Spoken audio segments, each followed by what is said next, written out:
Hi, this is a demo of the Interplay EMS modelling system, and I'll show you how the EMS model that I'm going to create links into a scene that has been pre-created here.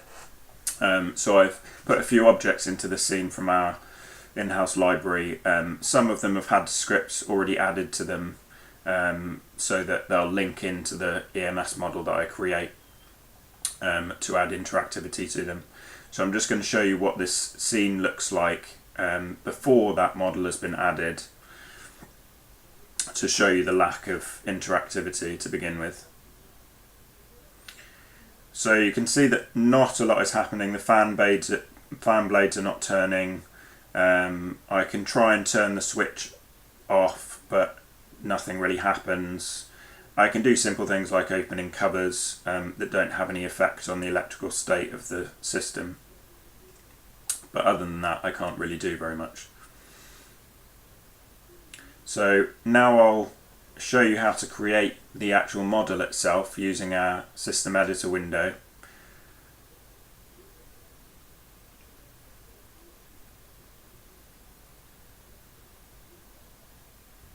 So this is the system editor window, which is a custom editor window that we've created in-house. And I'm going to add a component to the system. So this is a source, and sources are used to represent anything that generates current in a circuit. So it could be utility power, it could be a battery, or it could be a solar cell, or anything like that. I'm also going to add a switch, and this is going to be linked to the AC disconnect switch that you saw in the actual scene itself. So the state of this will be linked to the state of that switch in the scene. I'm going to rename this switch because the name is used to actually link it to the object that's in the scene, so I need to get the name of this right so it will link correctly.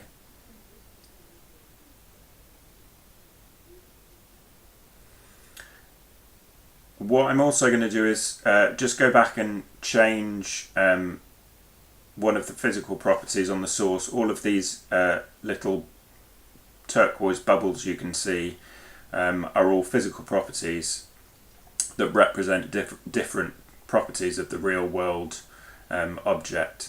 So I'm just going to change the value of the potential difference for this source to 120 volts so that it starts pushing some current around the circuit, and you can see that it's immediately turned green because the condition for this to turn active is for the potential difference to be greater than 0. So it's turned active and turned green to show that.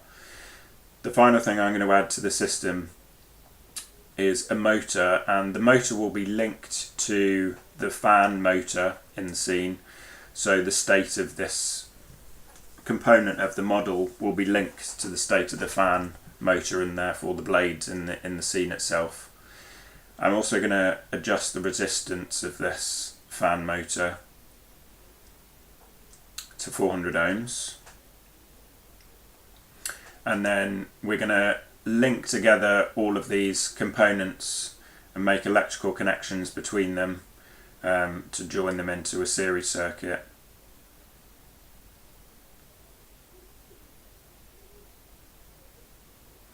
Okay, so that's our model mostly done. It's a very simple model. One last thing I'm going to do is just to edit this purple property connection. So this is a connection between two of the physical properties of the fan motor, the current and the speed. So this will determine what the speed of the motor should be based on the current that's flowing through it.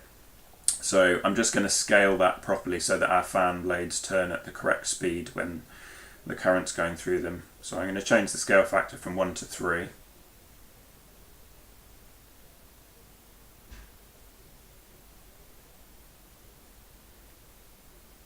Okay, so that's our model complete, and that will link itself into all of the scene objects there. So we'll play our scene again and we'll see how that's affected the interactivity of the scene objects.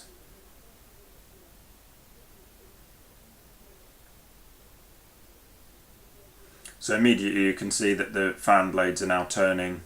There's a particle effect to show airflow coming out of the outdoor unit there. and then if I switch my switch off, it switches off, and you can see that the fan blades have now stopped turning and there's no more airflow coming out of the outdoor unit there. And then I can obviously switch that back on again and the fan will come back on and our particle effect will come back on. So that concludes the demo.